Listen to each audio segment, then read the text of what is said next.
Muito bem, Luís. Olha, vamos começar então. Muito obrigado por aceitares o convite para a apresentação de Obrigado eu hoje pelo convite. e para o curso, claro. Pronto, vamos seguir então o nosso plano. Estamos à espera de um convidado, o Tiago Sousa, que se vai, nós dois conhecemos bem, vai se juntar a nós aqui um bocadinho para falar, para nos ajudar a falar sobre Nietzsche. Ajudar mais a mim do que a ti, porque tu já estás como um peixe na água, com estes autores, Nietzsche, Kierkegaard. Sim. Olha, e vai-nos ajudar imenso porque vai-nos abrir algumas portas para depois outros atores, não é?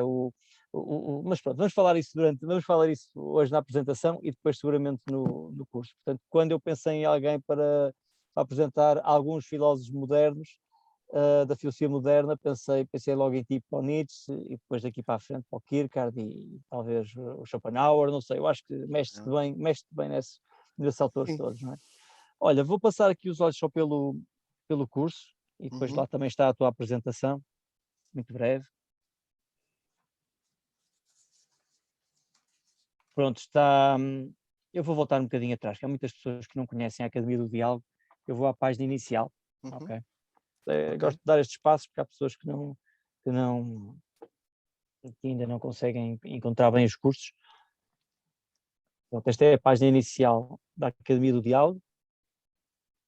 A Academia do Diálogo surgiu na altura da pandemia para dar continuidade ao trabalho que fazíamos, que eu e o Tiago fazíamos no Clube Filosófico do Porto, com cafés filosóficos, ciclos de leitura, alguns workshops e cursos de filosofia e de pensamento crítico, e a Academia do Diálogo surgiu na altura em que estávamos em casa, não podíamos sair, e entretanto evoluiu bastante, cresceu mais do que estávamos à espera, e pronto, e agora temos uma série de oferta curricular, sim, informal, mas não deixa de ser curricular. E nós colocamos portanto, o que tu nos vais apresentar, acho que a iniciativa até foi tua, a proposta foi tua, é mais um ciclo de diálogos do que propriamente um curso, não é? Sim. Temos aqui um ciclo de conversas e de diálogos à volta de Nietzsche, serão 4 sessões, e vemos aqui a diálogos, não é? Tem aqui em baixo, bem a diálogos, só um bocadinho mais lento, na net é assim, no Zoom fica assim mais lento. Temos aqui alguns já programados, com o Desidério Murcho, os cafés filosóficos, com o Tomás Vieira da Silva, o nosso professor de Filosofia Política, e aqui, a par com o grande Spinoza, temos Spinoza. o não menos grande Nietzsche, que é o teu, Uhum. e vamos aqui aos cursos. Menos grande pode-se dizer, não se pode dizer é mais grande, mas menos grande não está mal. Sim. Pronto, ficamos com esta fotografia dele, não é das piores, não é? Há aí umas que Não, ele já está, parece que está já com a camisa de forças. Pá. cadavérico. Pois. É. Bom, temos aqui, portanto, é 15, 16, 22 e 23, se não me engano é segunda, terça, não é? Segunda, terça, acho que é assim. E pronto, é um curso 100% online. Pronto, isto está aqui a tua pequena apresentação, vamos só passar aqui Muito a simplesinha, sim. Luís Filipe Fernandes Mendes, licenciado na Nova de Lisboa, Uhum. mas está já há algum tempo na UBI, não é? Na Beira Sim, sim, Interior. sim, sim, sim. E entretanto acho que acabaste agora, não sei se já entregaste a tese, como é que está? Não, está a terminar, mas isto, pronto, complicou-se um bocadinho, como às vezes acontece com os doutoramentos, e acabou por demorar mais do que eu estava à espera, mas pronto. É, pronto. É sobre quê? É sobre Kierkegaard, Kant e é uma tese em que eu junto Hannah Arendt, Kant e Kierkegaard, portanto, para abordar um problema que é a banalidade do mal e, o problema, sobretudo, o problema da resistência à banalidade do mal. Opa, que maravilha. Vou-te chatear mais vezes por mais cursos, pá. Tu és uma mina. Olha, Mas e este é um temos aqui. um problema que se revelou mais complexo do que parecia à partida, mas pronto. Como é normal acontecer isso também. O Tiago teve esse mesmo problema. Eu nunca tive, que eu desisti muito antes. Que é quando vi a enormidade da tarefa. Não, não é para mim. Eu se calhar sou mais um filósofo que há martelo. Ora, podes Uhum. explicar este título? Então, Nietzsche, o filósofo visto como um martelo e como um médico. Sim, junta-se em Nietzsche juntam-se as 2 ideias, como um martelo, porque ele tem muita ideia de que para criar é preciso primeiro destruir. Portanto, e a ideia básica é justamente que, a ideia de que o humano é demasiado humano, que corresponde também à ideia de que o ser humano é um ente doente, que está doente, sobretudo por causa de determinados envolvimentos culturais que fizeram do ser humano aquilo que ele é hoje. E, portanto, nesse sentido, ele precisa de filosofar para destruindo aquilo que já está construído, para que possa construir de novo. E aí surge então aí também a ideia de um médico que de algum modo procura, portanto, levar o ser humano a uma condição saudável, ou restituir o ser humano a uma situação saudável que entretanto se perdeu. Portanto, ou seja, junta estas duas ideias, por um lado, filosofar como um martelo no sentido de destruir o que está, para poder novamente construir, de modo a atingir uma condição saudável. Ok, muito interessante. Portanto, essa ideia de martelo percebe-se bem ao ler o Nietzsche, se calhar é o que eu mais retirei dele, é a ideia de martelo, de destruição, Sim, é mais porque realmente evidente. não é? Ele opõe-se àqueles filósofos que o precedem, Kant, Hegel, que serão os construtores de sistemas, não é? Portanto, ele é um destruidor de sistemas, não é? Exatamente. E a ideia do médico será quase como, bom, já estou aqui em roda livre, mas é a ideia de que atua localmente, não é? A ideia que dá é que ele não constrói um sistema, ou se calhar até é contra isso, não é? Mas Uhum. vai atuando aqui, vai identificando alguns problemas, alguns valores, algumas doenças, não é? E vai diagnosticando, não sei se chega a propor soluções, o que é que...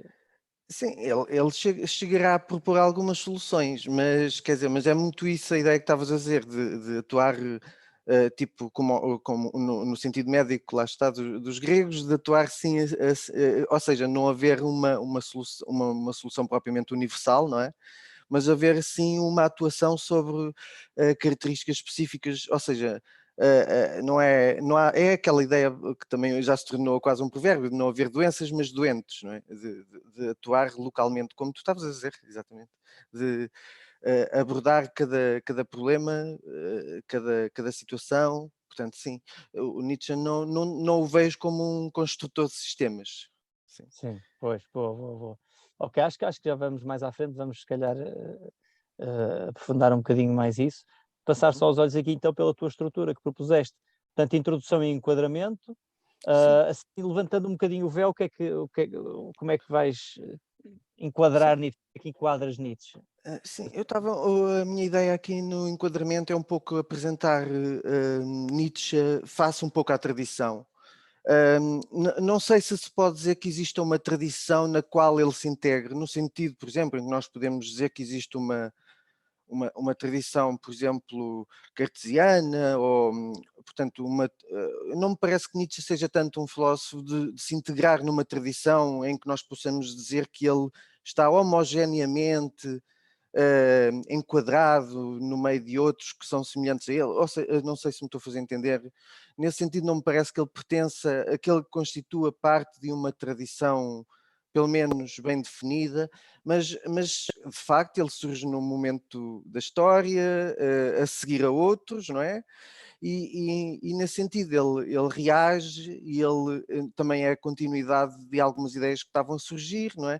Portanto, nota-se muito, só para dar um exemplo, nota-se muito a influência das próprias ideias evolucionistas, portanto, se nós quisermos, de Darwin, portanto, nota-se essa influência, portanto, nota-se, claro, a influência de Schopenhauer, e nota-se também o facto de ele ser mais, ou pelo menos a sua formação de base ser helenista, ele não era tanto um filósofo de profissão, digamos assim, era um filólogo, e portanto isso também se nota-se que ele tem muita influência dos gregos, talvez até mais dos sofistas, das ideias dos sofistas, e isso tudo acaba por fazer com que Nietzsche possa ser abordado ou contextualizado na história da filosofia. Não é? Nem sempre também contra, mas em muitos casos, como no sentido de ele reavivar determinadas ideias e dar continuidade até a determinados movimentos históricos. Por exemplo, por exemplo, em relação a Hegel, é certo que ele destrói, para Nietzsche, a ideia de sistema portanto, é uma coisa que ele tenta destruir, não é? Mas, por outro lado, ele também acaba por surgir na continuidade de uma certa ideia hegeliana de haver um desenvolvimento histórico em que ideias nascem, atingem digamos assim, um cume e depois entram em colapso e dão origem, ou seja, de que não há verdades universais ou pelo menos eternas, fixas. Pronto.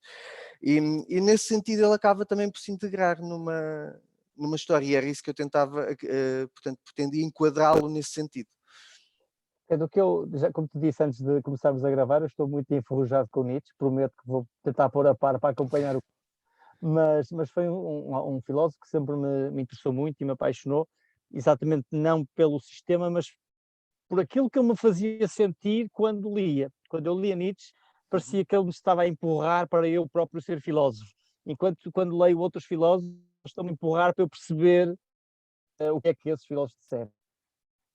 Para pensar por mim, a ideia dele passava muito por aí, não é? Para incentivar a filosofia a pensar por cada um por si, não é? Sim, sim, sim.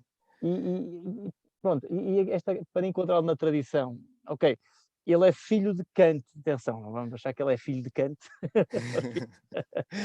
no sentido em que o que ele escreve teve Uhum, que haver alguém como Kant para sim.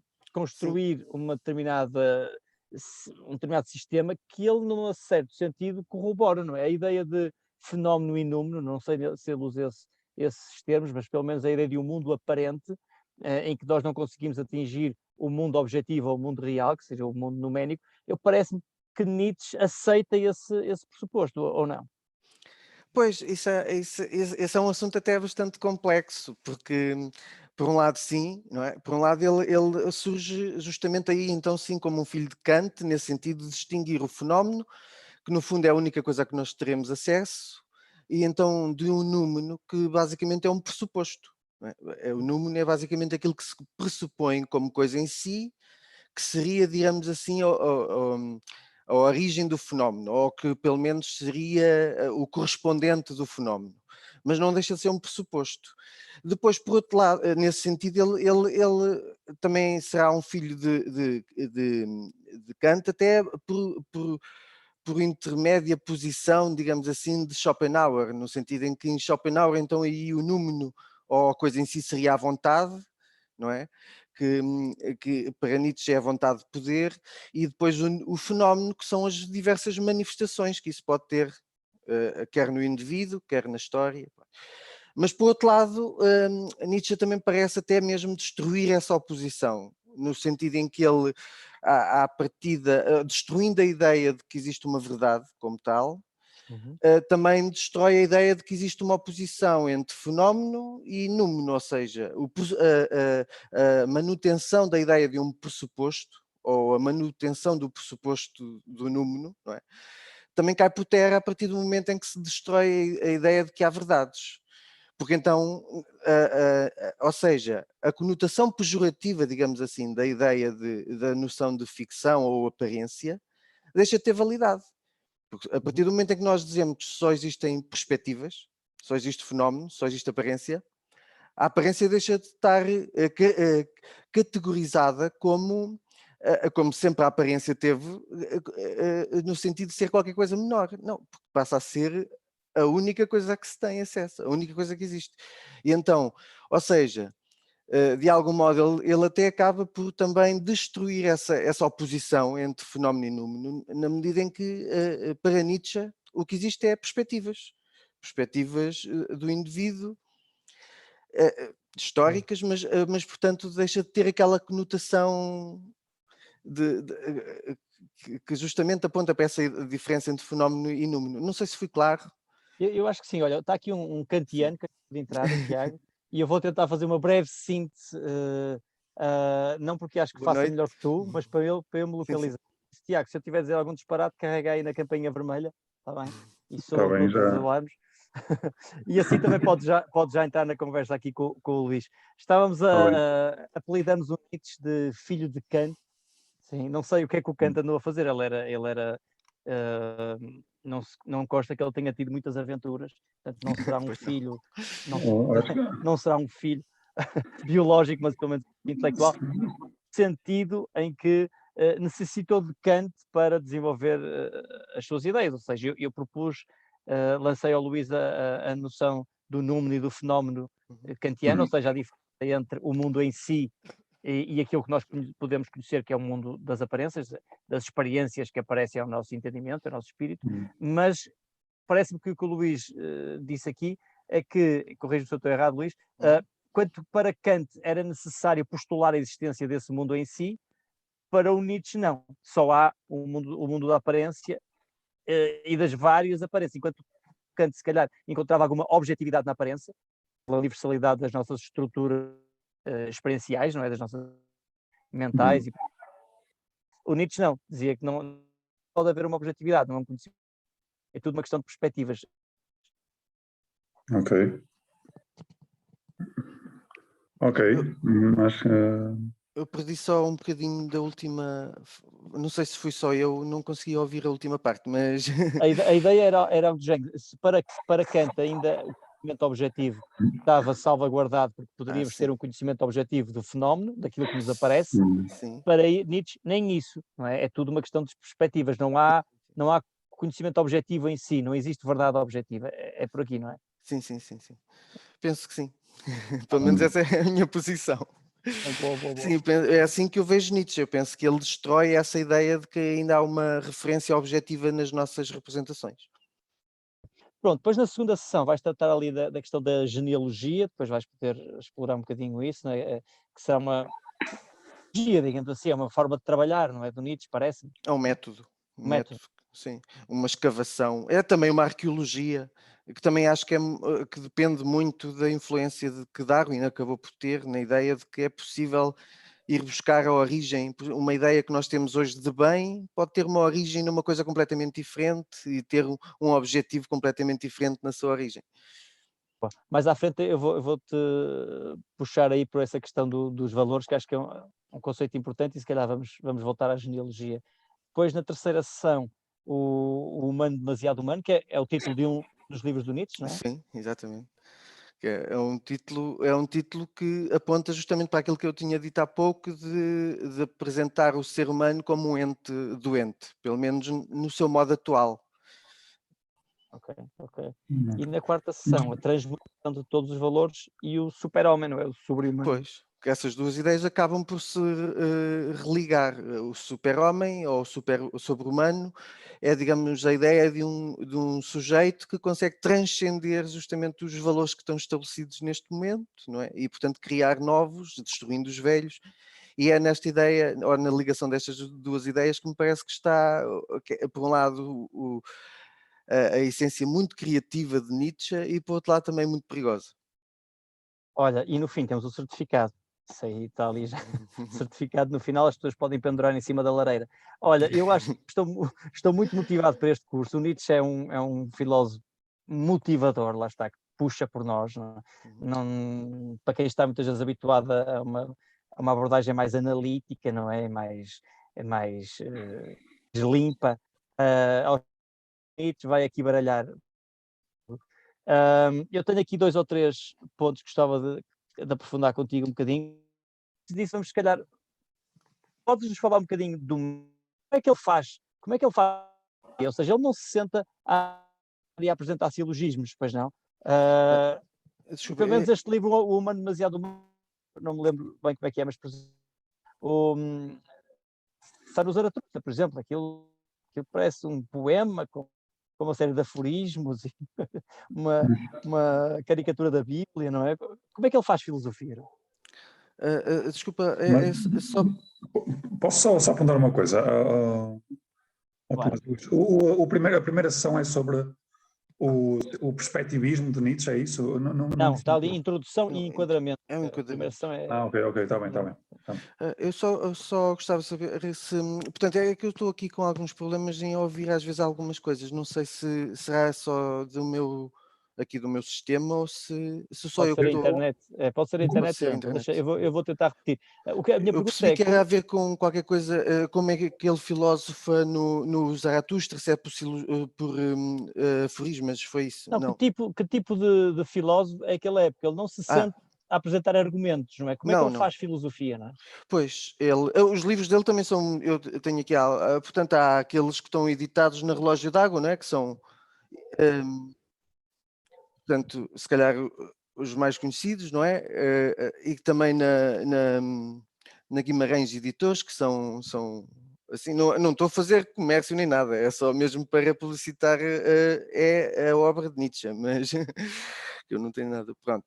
Só por curiosidade, são várias obras e estas obras todas, portanto, apresentam-se de maneira bastante diferente, embora exista realmente uma ideia, um método dele que permanece, que é de não filosofar como nós estamos habituados a ver, que é construir argumentos longos ou sistemáticos. Portanto, ele muitas vezes utiliza aforismas, não é? Ou aforismos em que muitas vezes também tem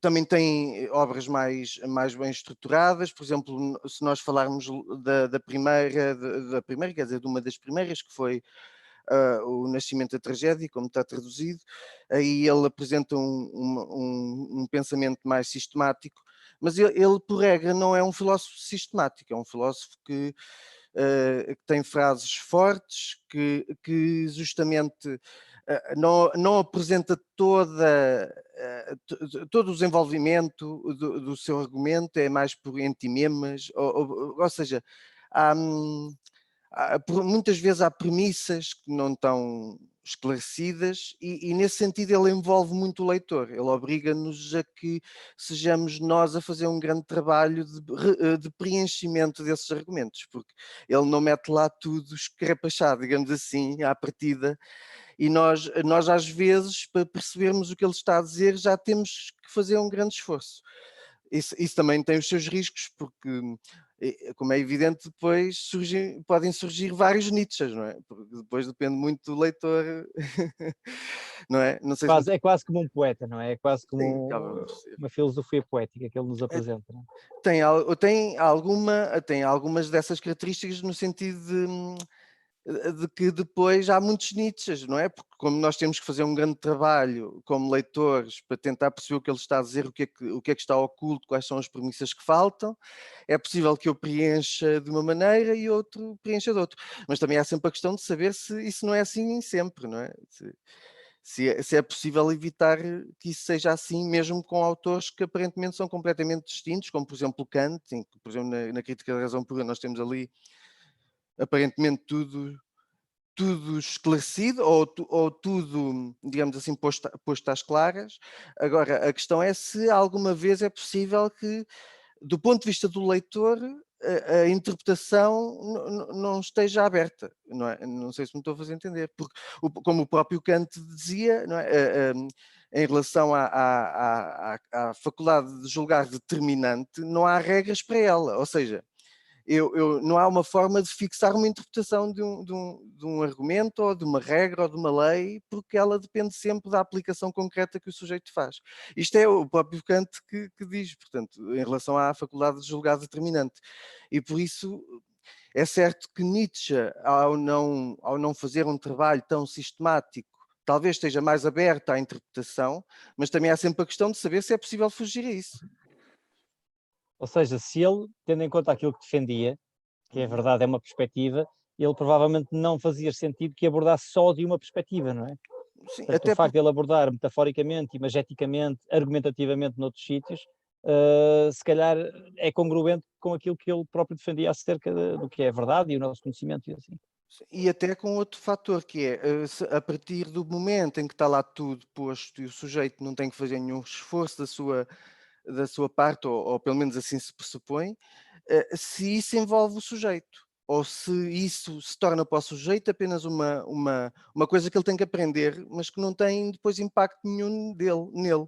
Enquanto se for o sujeito a ter que a investir de si para chegar àquilo que até está em causa, talvez, ou pelo menos esta pode ser uma das ideias que esteja em causa para Nietzsche, pode ser que o sujeito, ao ter que investir parte do seu esforço, ou o seu esforço para conseguir compreender o que está ali a ser dito, que isso tenha mais sentido para ele. Não sei se me estou a fazer entender.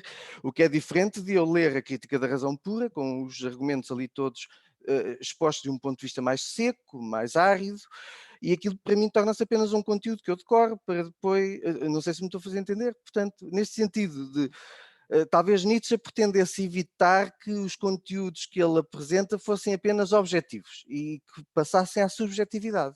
O sujeito, para os compreender, tem que primeiro apropriar-se deles, tem que os fazer seus. E nesse sentido pode ser que eles tenham mais impacto na própria existência do sujeito. O Tiago está à vontade, senão eu monopolizo aqui a conversa. Tá? Essa ideia, assim, de repente, parece poeticamente interessante, mas levanta-me várias dúvidas logo, não é? Tipo, imagina, o envolvimento, o esforço do sujeito, por exemplo, ler Kant não é nada fácil, não é? Pronto, a dificuldade em Kant talvez não esteja tanto na ambiguidade ou na falta de elementos para preencher algumas lacunas, mas na complexidade, pronto. E mesmo assim não é bem assim, porque o Kant, mesmo assim, há muitas interpretações de Kant e há muito comentário de Kant, porque há passagens que realmente são muito difíceis de perceber, pronto. E são ambíguas. Agora, isso é um tipo de envolvimento. O que eu temo no Nietzsche é que há um preço a pagar pela ambiguidade ou pela vagueza ou pelas ambivalências que vemos no texto de Nietzsche, não é? Se eu ler Nietzsche, eu posso, essa ambiguidade pode-me levar a apropriar-me de Nietzsche de uma maneira não muito razoável. Eu importo para Nietzsche as minhas perspectivas. Tipo, isso dá também lugar a uma teoria ou uma abordagem demasiado subjetiva do texto e até pode resultar ao contrário. A ambiguidade de Nietzsche pode resultar em eu ficar mais ou menos na mesma porque o texto é ambíguo o suficiente para me permitir importar para o texto aquilo que eu já sinto e que já perspectivo, e as lacunas são preenchidas pelas minhas crenças, não é? Em vez de ser ao contrário, em vez de eu ser desafiado a pensar realmente de uma maneira completamente diferente da minha. Pronto. Existe até o que eu quero dizer é, esse investimento pode ter dois lados. Sim. Há um pau de dois bicos. Se me leva a investir no texto e a torná-lo mais meu, pode-me levar a torná-lo demasiado meu. Tipo, e é por isso que, se calhar, eu gostava de fazer essa experiência. Eu, se desse o mesmo texto de Nietzsche, imagina, um texto muito curto, um ensaio, uma passagem de Zaratustra, que são, sei lá, 2 páginas, num tema, e se desse a 3 pessoas, e eu gostava de ouvir as interpretações dessas 3 pessoas. Até podiam ser estudantes de filosofia, não é preciso ser pessoas aleatórias completamente. Podiam ser estudantes de filosofia. E eu suspeito que eu ia conhecer muito dessas pessoas pela interpretação que elas me davam do texto. Uhum. Eu ia saber, eu ia através dessas interpretações, se calhar até saber mais das pessoas do que do próprio Nietzsche. Sim. É esse o medo que eu tenho nesse tipo de investimento que a ambiguidade do Nietzsche permite. Sim. Não sei se posso responder. Claro. Sim. Claro. Peço desculpa. Sim, eu concordo plenamente e até diria mais, é que se calhar isso não se pode evitar em Kant sequer. Porque se nós vamos a ver, existem intérpretes de Kant pragmatistas também, existem até utilitaristas que aplicam Kant, existe, por exemplo, na interpretação da típica, que é da típica da razão pura prática, que é um capítulozinho da crítica da razão pura prática. Existem interpretações da típica que são utilitaristas, pragmatistas, deontológicas, ou deontologistas, como quiserem. Portanto, existem interpretações de todas as tendências. Se nós vamos a ver, quando os filósofos ou os intérpretes de Kant tentam especificar os passos para levar desde a lei moral até a aplicação concreta a um caso, nós temos quem diga que são 4 passos, quem diga que são 10, quem diga que é qualquer coisa no meio disto. Pronto, ou seja, até mesmo Kant, por mais que ele tentasse, não conseguiu evitar isso de que, no fundo, depois, se eu à partida já tenho uma estrutura de pensamento utilitarista, até mesmo Kant eu vou conseguir lê-lo e poderia dar exemplos que agora não me estou a lembrar assim de repente, mas poderia dá-los. É possível encontrar exemplos de interpretações de Kant utilitaristas, ou seja, que à partida é o oposto, seria o oposto para a maior parte daqueles que têm, pronto, de nós. Agora, depois forma-se uma ideia daquilo que é Kant à partida, mas se nós formos ler Kant e tentarmos interpretar pessoalmente Kant, também acontece o mesmo que acontece com Nietzsche, nós podemos. Agora, quanto a Nietzsche poder ser interpretado de maneira a manter-nos tranquilamente em nós mesmos, isso eu já não sei se concordo, porque apesar de haver essa necessidade de investimento para compreender Nietzsche na medida em que ele não apresenta as premissas todas, ele apresenta as conclusões e quer dizer, apresenta, digamos assim, o resultado final, ou não é o resultado final, porque aquilo também é depois um meio para outra coisa, mas ele ao dizer-te, ele quando apresenta, portanto, ao dizer que é preciso filosofar com o martelo, isso é claro que depende sempre do sujeito. Nós podemos sempre interpretar a necessidade de filosofar com o martelo de uma maneira que nos deixe tranquilos, mas à partida, filosofar com o martelo implica destruição. Agora, pronto, mas para não me alongar, eu concordo contigo. Quer dizer, no limite depende sempre do sujeito. O sujeito pode ler Nietzsche e pensar, epá, é mesmo assim, eu já penso assim, isto não preciso mudar nada. Mas eu penso que com Nietzsche, se houver uma leitura próxima, ou seja, se a gente tentar ler Nietzsche subjetivamente, sem estarmos à partida a pensar que ele é isto ou aquilo, segundo determinados conceitos já feitos, eu penso que é muito difícil nós lermos Nietzsche e ficarmos pacificados. Mas, claro, no limite depende sempre do sujeito.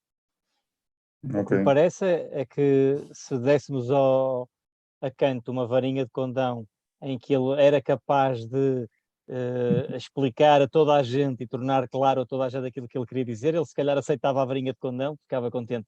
Eu não sei se o Nietzsche aceitaria isso, não é? Porque se calhar essa subjetividade, que a forma como ele escreve e apresenta as suas ideias é inerente à sua própria ideia, não é? A ideia de que há várias perspectivas e que não sei se todas terão o mesmo valor, mas muitas terão valor, não é? Então, e a forma de apresentar essas suas ideias estará mais próxima da arte do que da ciência, não é? Mais próximo da dúvida do que da certeza. Portanto, eu não sei se... Eu sei que o Tiago disse que temia isso, eu acho que o Nietzsche aceitaria muito bem essa subjetividade das interpretações, não é? Eu acho que ele aceita o risco e joga com o risco dessa subjetividade e dessa... Porque a alternativa seria quase como a ideologia, não é? A alternativa seria o conhecimento único, a perspectiva única, e era contra isso que ele lutava, não é? Sim, exatamente. Olha, já agora, Tiago, tu deste essa proposta, não é? De propor falaste em 2 páginas, até poderia ser uma frase, não é? Uma imagem, ou das muitas imagens que ele propõe. Se calhar tentava percorrer aqui uma, das mais conhecidas, não é? Da morte de Deus, não é? A da morte de Deus. Não é? Durante alguns anos, se calhar quando li Nietzsche, no início, não devo ter prestado tanta atenção assim, ou não tinha maturidade, mas a ideia é que ele tinha morto Deus, não é? Ou estava contente pela morte de Deus. Mas lendo a passagem aqui da NHS Ciência, não é? Ele não me parece nada satisfeito com a morte de Deus. Eu vou só ler aqui. Deus morreu, Deus continua morto e fomos nós que o matamos. Como havemos de nos consolar, nós, assassinos entre os assassinos? Ou seja, nós matamos Deus e fomos assassinos, por isso ele não parece estar a congratular-nos por termos morto Deus. O que é que isto quer dizer? O que é que é para ele esta morte de Deus, então? Pois, ele não... Eu estava a ver aqui que se encontrava... Na 125, na edição da Guimarães Editores, ou... Guimarães, sim, é de Guimarães, sim. Ok, por acaso também é a edição que eu tenho, exatamente. Pois, exatamente, ele não está propriamente muito contente. O que ele diz é que Quer dizer, para já ele não acha que foi ele que matou Deus, não é? Isso Sim, é sim. outra. Isso é outro equívoco realmente que acontece, as pessoas acharem que ele tem anedotas com isso, não é? De ele dizer que matou Deus e depois falar com Deus, mas depois da morte encontrar Deus. Mas ele não acha que foi ele que matou Deus, ele acha que fomos nós, exatamente, a própria cultura, não é? Que chegou a um ponto que continua. O que ele queria dizer com isso é que chegou a um ponto em que nós continuamos a usar a palavra de Deus, mas que ela já não tem já não implica no sujeito o envolvimento que implicava noutros tempos. Por exemplo, ele não, Nietzsche não teria grandes dificuldades em elogiar até Jesus ou até o mártir. Mas isso eram pessoas para quem, digamos, a verdade, digamos assim, entre aspas, do cristianismo era realmente uma verdade subjetiva. Portanto, aquilo era qualquer coisa que os movia e pelo qual eles viviam. E outra coisa é chegarmos a um ponto em que isso de Nietzsche para cá tem sido sucessivamente, e Nietzsche e Kierkegaard, outro dos que começou por focar esse aspecto, e que desde eles para cá tem sido continuamente focado por filósofos uns atrás dos outros, incluindo alguns dos que ainda estão vivos, que é a ideia de que nós continuamos a usar termos como se fossem, e esta expressão é importante, como se fossem realmente importantes para nós, ou seja, continuamos a dizer, a utilizar palavras como Deus, verdade, bem, mal, essas coisas todas, como se fossem realmente importantes para nós, mas que já não têm um solo subjetivo que realmente nos mova em nós. Então, isto tornou-se um pouco um vazio. A gente fala de várias coisas, desde o bem ao casamento, a muitos ideais, mas sem que isso signifique para nós uma verdade subjetiva mesmo. E era um pouco isso que ele queria dizer em relação a Deus. Deus morreu porque é uma palavra que nós continuamos a utilizar e até se vai à missa e tudo, mas que já não move realmente as pessoas, a não ser em termos de hábitos, comportamentos padronizados. As pessoas, aquilo já não é realmente uma verdade pela qual as pessoas vivem. E então, isto deixou um grande vazio, mas continua a ser utilizado para mover as pessoas. Portanto, se a gente ler o texto, ele diz, não é, que apesar de Deus ter morrido, as pessoas continuam a basear-se nisso. Pronto.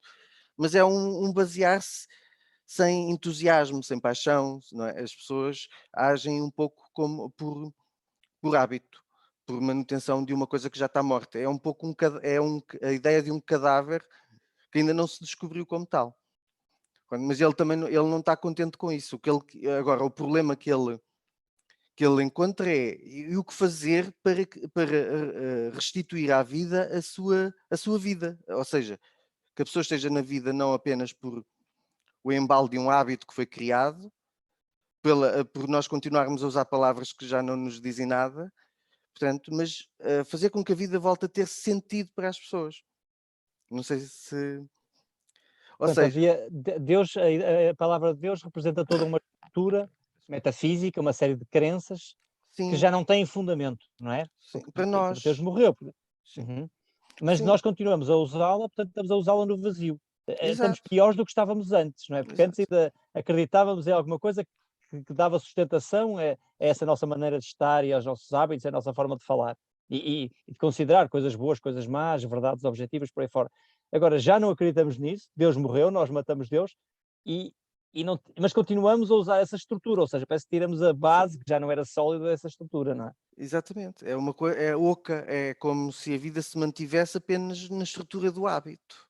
Nós ganhamos um determinado modo de pensar e esse modo de pensar mantém-nos por uma mera por inércia, não é? Hum. A inércia, porque a inércia não é, porque as pessoas às vezes pensam que a inércia é uma coisa que está parada, mas não, a inércia é um movimento que se mantém. É, por exemplo, a Terra, não é? À volta do Sol, pronto, ou qualquer coisa no espaço que a gente manda, aquilo mantém sempre na mesma velocidade, não é?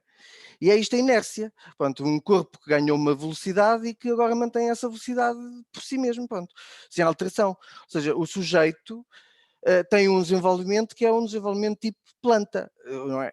Tem uma origem, um crescimento, e depois morre sem haver nunca uma alteração de que ele seja o princípio. Não sei se me estou a fazer entender. Ou seja, o que há aqui é sempre a manutenção de uma inércia, de uma força, de um momentum que vem de antes dele e para o qual ele não foi visto nem achado, e que se tornou nele apenas uma engrenagem, um mecanismo, uma espécie de um automatismo. E ao ponto disso isso não emocionar o sujeito. Este é outro aspecto importante. Quer dizer, nós utilizamos a palavra Deus, mas isso não nos emociona, não faz com que a vida para nós tenha um sentido. O que nós fazemos é utilizar a palavra Deus como se, ou seja, é sempre como se fosse uma coisa importante para nós. Mas depois, o que nós vemos na vida é que a vida está construída sobre estruturas mecanicistas, em que não há uma paixão, uma vontade do próprio sujeito. Há apenas uma manutenção de ímpetos automáticos, uma espécie de um automacismo da vida. Essa é... Não há, Tiago, diz isto. mas não há aí, vamos ver, eu percebo, digamos, o sentido negativo da morte de Deus. Pronto. Mas não há também um sentido positivo vindo do Nietzsche. O Nietzsche também, uma das coisas que ele apregoava era aquilo do ser de fiéis à terra, do género, algo do tipo, tudo aquilo que se apresenta como um ideal metafísico ou como um ideal da religião que não está diretamente relacionado à vitalidade, tudo isso, não é? Deus, se nós pensarmos de Deus como, se quiserem, a representação ou a súmula de todos esses ideais, todos esses conceitos extraterrenos que a religião nos tentou vender, a morte de Deus é um passo intermédio importante para o projeto de Nietzsche. Sim. Não é, digamos, não é o fim, não é? Porque ele depois fala de que temos que reinventar novos valores, tudo isso, pronto. Mas que existe algo de positivo aí nessa destruição de Deus enquanto entidade ou enquanto projeto extraterreno, enquanto ideal, isso é positivo. Agora, realmente, se calhar, essa tal inércia, por acaso é uma ideia engraçada, eu gostei dessa imagem. Nunca tinha pensado assim nessa forma. Está engraçado, realmente as pessoas estavam de alguma forma a viver segundo essa mundivisão, e as bases dessa mundivisão caem, mas as pessoas continuam a viver, continuam a andar. Isso achei interessante, acho fixe isso. Mas ainda assim, há aqui, mais uma vez, morte de Deus. Há bocado estava a dizer que a ambiguidade de Nietzsche tinha duas facetas. Eu também agora vejo nela duas facetas, uma faceta positiva e uma negativa. Sim. Luís, concordas? Ou... Sim, sim, por um lado sim, porque lá está, daí a filosofia ser uma, ou dever, para Nietzsche, Nietzsche achava que se filosofava com um martelo, não é? Para destruindo. Mas aqui a morte de Deus não basta, porque a morte de Deus lá está. A morte de Deus ocorre, mas as coisas permanecem. E portanto aqui é preciso a filosofia vir e destruir as próprias ideias. Ou seja, a morte de Deus pode ser, pronto, há essa ambiguidade que estavas a dizer, ou seja, por um lado, as coisas poderem parecer positivas por um lado e negativas por outro.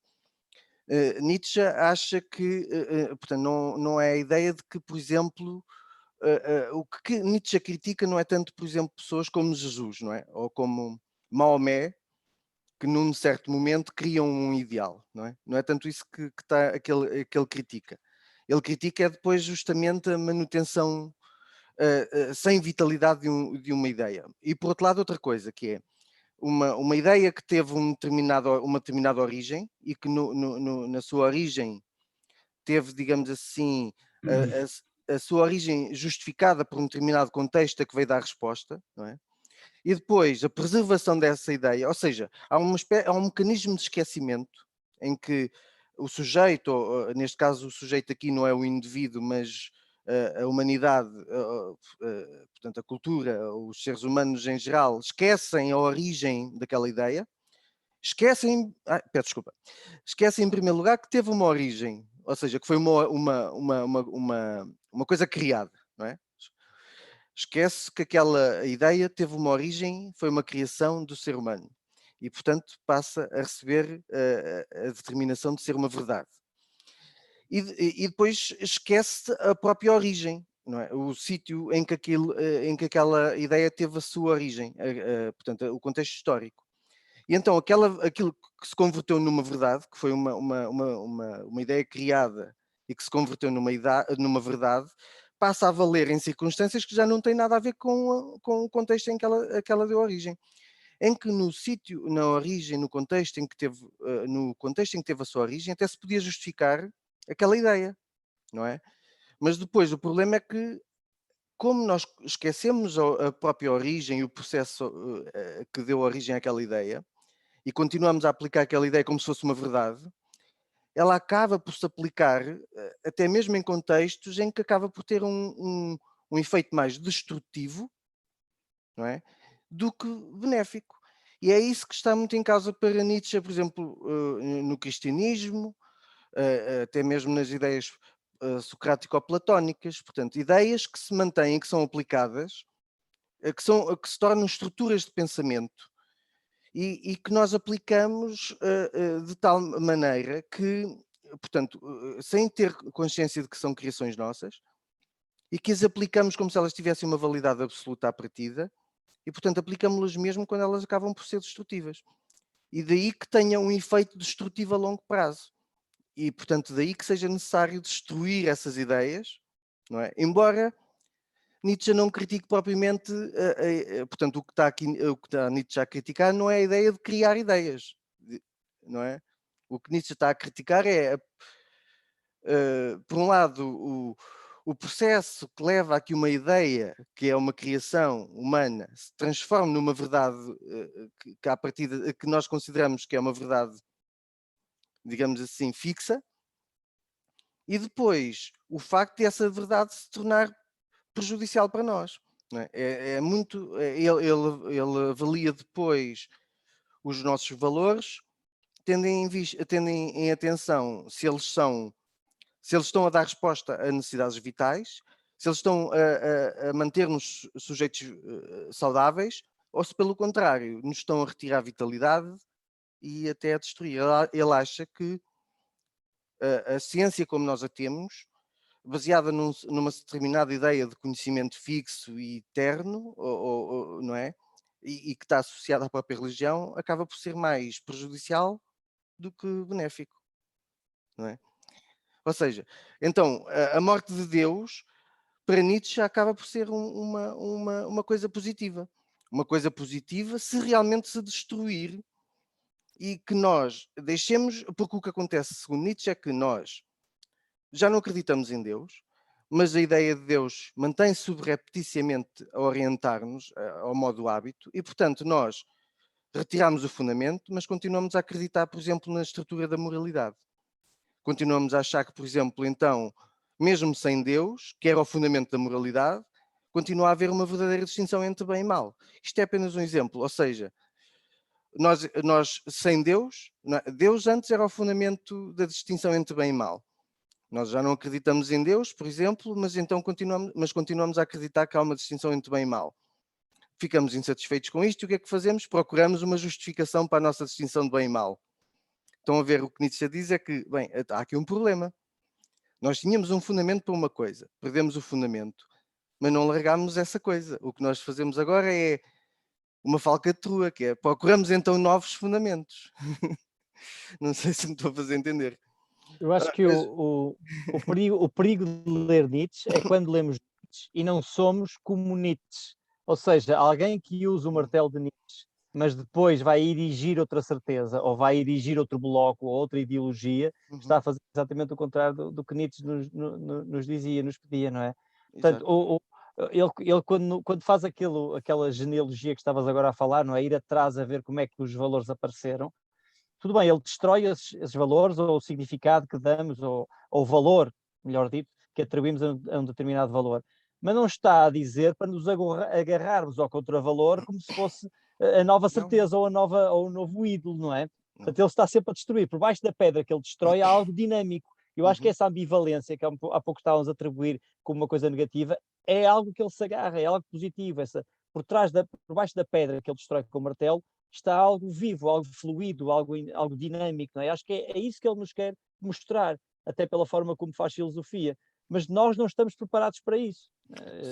Nós já temos as nossas rígidas, não é? E queremos interpretar Nietzsche segundo as nossas estruturas. Queremos trazer Nietzsche para a nossa equipa, dar-lhe a nossa camisola e que ele jogue na nossa equipa, quer seja o feminismo radical, ou o antirracismo, ou o nazismo, não é? Também já foi nazismo. No fundo, aquilo que o Tiago estava a dizer há pouco é perigoso, se calhar é por isso, mas é por nós, não é pelo Nietzsche, não é por ele, é por nós. Sim, porque o que ele pretendia, exatamente, é que é mesmo isso que tu disseste agora. Aquilo a que ele se opõe é mesmo a essa tendência para imediatamente sedimentar, cristalizar uma criação. Em primeiro lugar, é isso que tu falaste, que é, nós então achamos que destruímos um valor fixando-nos no seu contrário. Isso é a primeira tendência que Nietzsche também não apoia, não é? Que isso é mantermos-nos justamente na mesma, ou seja, aí continua a ser o mesmo valor a fundamentar-nos, porque nós limitamos a invertê-lo. Isso, não é isso que Nietzsche fala, não é isso que Nietzsche está a propor, não é? Mas é curioso que o Nietzsche tem o livro, por acaso eu concordo com isso, mas é curioso que o Nietzsche tem um livro que se chama Anticristo. Sim. Não é? Tipo, para quem não gosta de antis, não é? Escreveram um livro que se chama Anticristo, não é? Ele deve ter passado por fases, não é? Como nós, mais rebeldes, mais conservadoras, se calhar mais racionais, mais instintivas, se calhar, não sei. Quis vender livros, esse título vende, não é? Sim, não sei se era isso que ele tinha em mente, mas... Porque, sim. Pois, realmente, para quem não gosta de antis, ter um livro chamado Anticristo, é verdade. É o anti mais anti de... Ele se calhar não gosta de verdade, anti como produto final, não é? Ele não quer Não. um anti como produto final, mas temos que passar pelo anti para depois ter a possibilidade de ter outra coisa qualquer, não é? Sim. Ele mata Deus ou constata a morte de Deus, não é? Exato. Porque quer algo a seguir que não seja um anti-Deus ou um novo Deus. Não, porque uma das coisas importantes que Nietzsche sublinha bastante é justamente isso que tu disseste, que é nós não estamos em condições. Tu disseste há pouco que nós não estamos em condições. Usaste outra expressão, mas basicamente, pronto, a ideia que transmitiste que nós não estamos em condições de fazer isso que Nietzsche já está a pedir. Mas o próprio Nietzsche sustenta isso. Por isso é que ele fala do sobre-humano. Por exemplo, segundo Nietzsche, a ideia que nós temos de verdade deveria ser destruída, digamos assim. Mas ele não está a dizer que a verdade não é importante para nós. Ela, de facto, tornou-se importante para nós, ou pelo menos para a nossa estrutura de pensamento. E, portanto, Nietzsche acha que realmente nós somos uma espécie, digamos assim, estamos num momento do nosso desenvolvimento enquanto humanidade, digamos assim, e, portanto, nós temos de facto uma estrutura de pensamento, uma certa estrutura cultural também. Portanto, nós lidamos com as coisas de uma determinada maneira. Tudo bem. E, de facto, o que seria preciso era adquirir uma nova maneira de pensar, adquirir uma outra maneira de lidar com os ideais, ou seja, de não... Nietzsche achava que nós não conseguíamos viver sem ideais, portanto também não é a ideia de que de repente nos resumimos a ser animais, que também há interpretações de Nietzsche nesse sentido, de sermos completamente imediatos, nos ligarmos apenas ao fundo dionisíaco do universo, que também havia até uma interpretação de Nietzsche muito também próxima do nazismo, não é? Do indivíduo se fundir no universal, ou na natureza, conforme o modo como nós interpretarmos então este universal. Mas também não é isto que está em causa, não é nós deixarmos de ter ideais ou de termos uma estrutura reflexiva, nem nada disso. O que Nietzsche acha é que nós precisamos de ideais, pronto. Isso ele não tem dúvidas quanto a isso. O problema é se nós, ao construirmos um ideal, depois o fixamos de tal maneira que nos esquecemos que aquilo é um ideal que nós próprios pusemos para nós. E então passamos a viver como, portanto, cristalizamos aquele ideal, como se ele valesse mais do que nós, como se ele tivesse mais valor que a própria vida, como se ele fosse um absoluto. E isso é que Nietzsche também acha perigoso.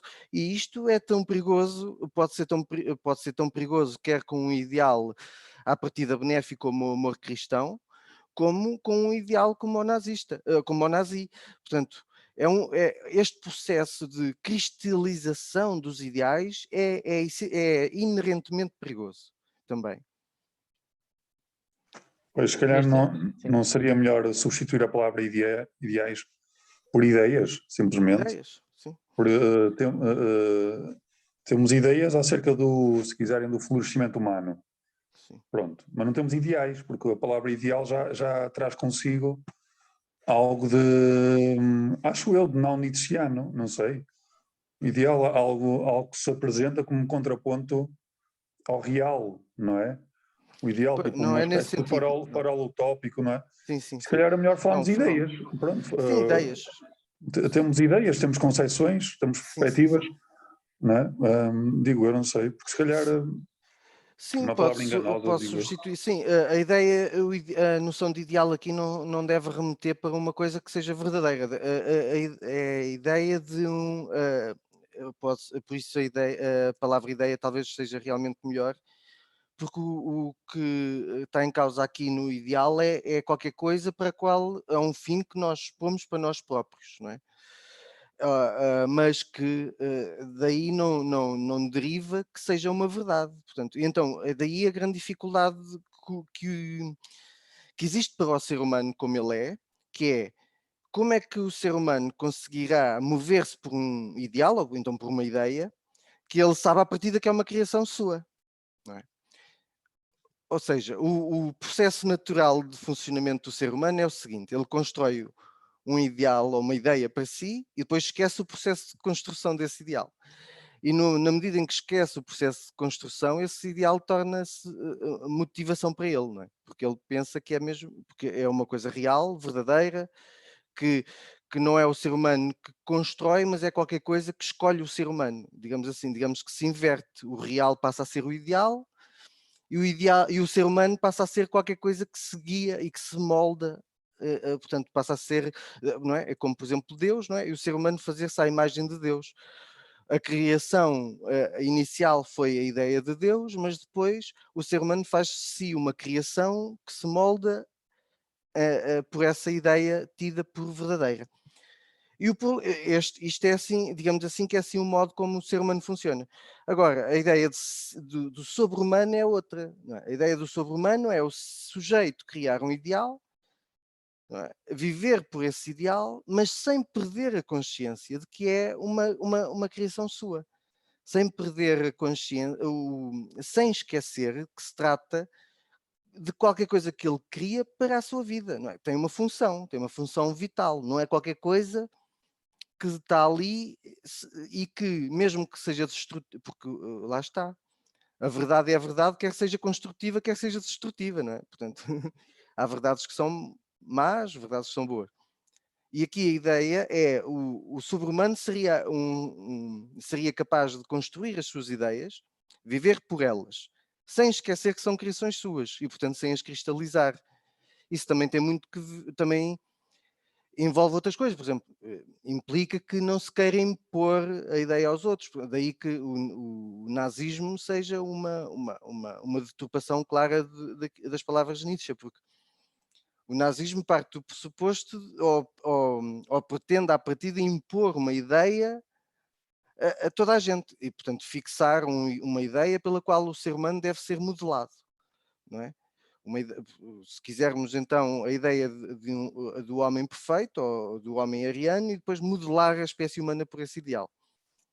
A Nietzsche não pretende que haja uma ideia fixa que depois se impõe aos outros. Não é? O sobre-humano é um indivíduo. E é um indivíduo que tem um ideal pelo qual vive e que nesse sentido é nobre, mas sem perder a consciência de que se trata de uma criação sua. Mas o facto de Nietzsche utilizar a palavra sobre-humano não é aqui inocente, é que ele acha que nós ainda não somos capazes de fazer isto. Temos que destruir primeiro aquilo, temos que destruir primeiro a estrutura de pensamento que temos e de agir, e de pensar e de sentir, temos que destruir esta estrutura para adquirir uma nova.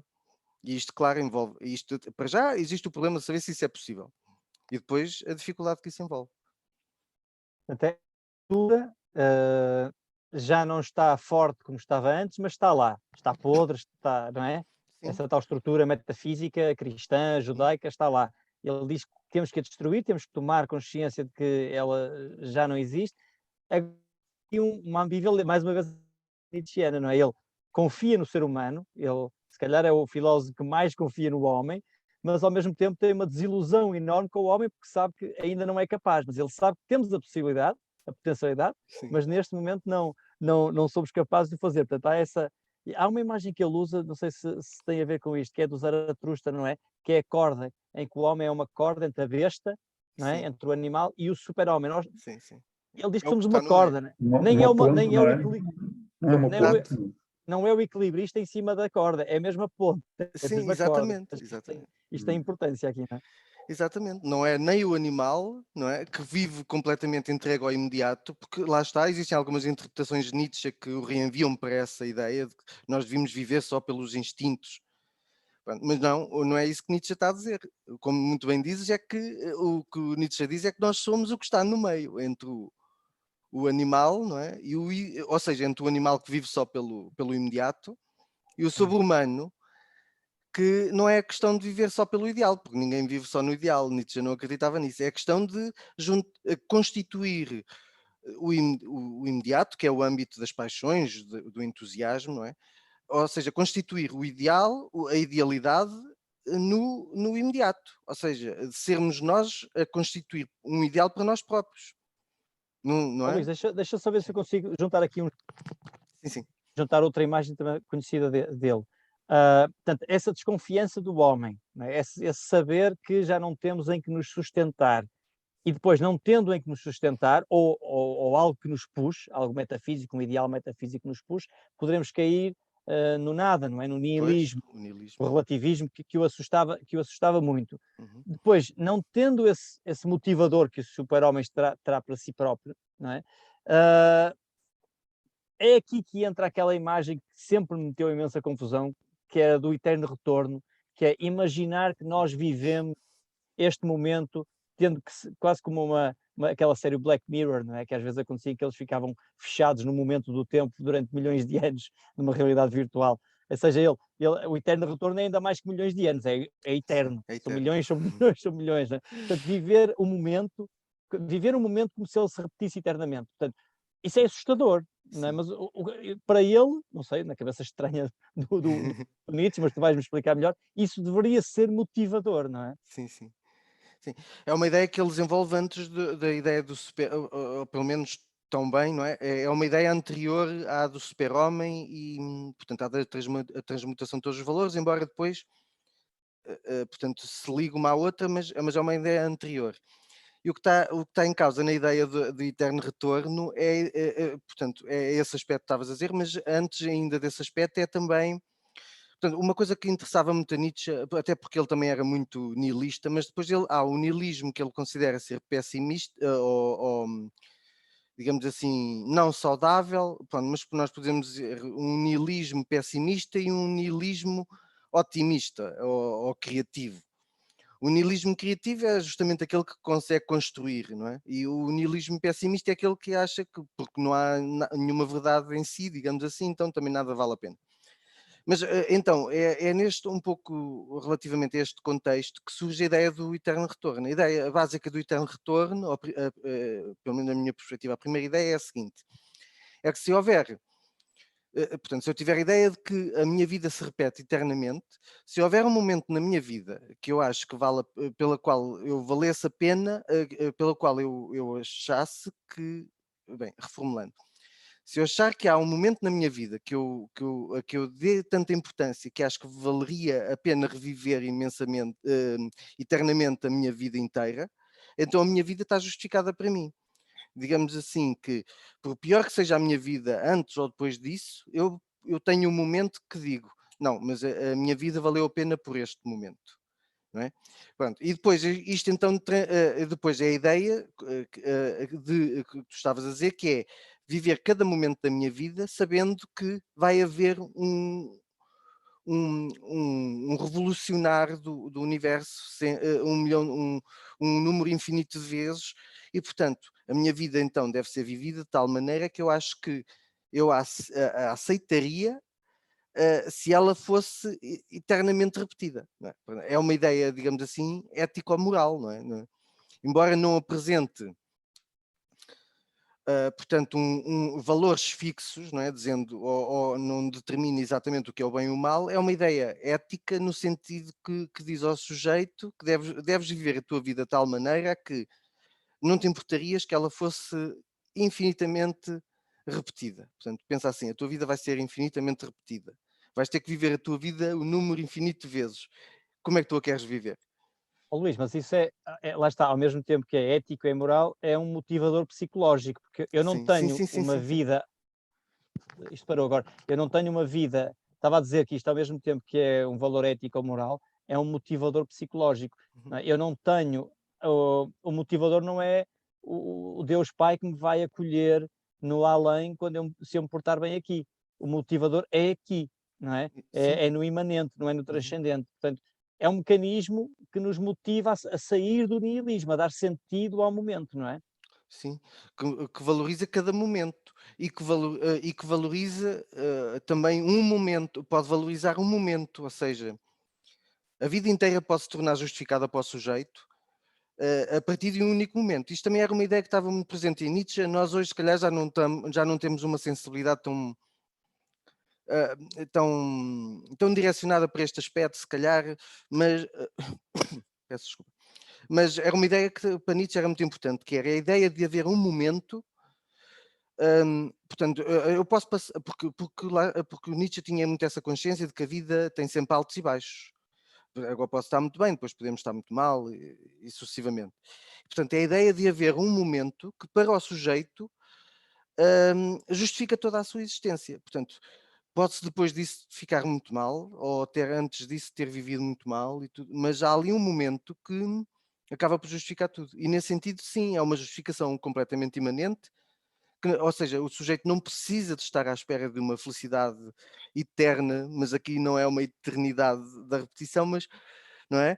Ou seja, o sujeito não precisa estar à espera da eternidade do paraíso de Deus, não é? Porque é a sua própria vida que se tem que justificar a si mesma. E então há uma remissão do sentido da vida para o interior da vida e não para um além, fora dela. Sim. Boa. É uma Mas, motivação interior. hum. Interior à Mas vida. mas é uma ideia estranha, não é? Do É uma eterno ideia retorno. estranha. Sim, imagina, digamos, o critério de valorização do instante ser que esse instante, que eu queira, que eu deseje, que esse instante se repita infinitamente,